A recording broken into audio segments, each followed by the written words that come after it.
How to sync WhatsApp username to Facebook. So first of all, launch WhatsApp application.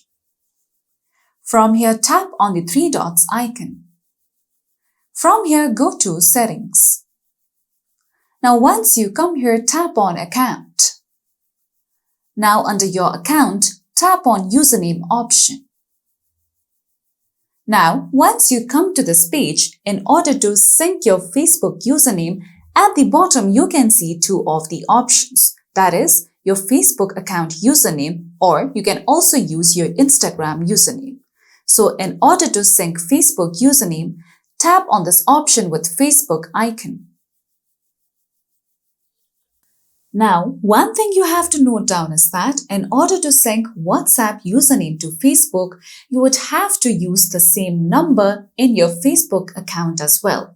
If you have same number used in your Facebook and WhatsApp account, then only you would be able to sync it.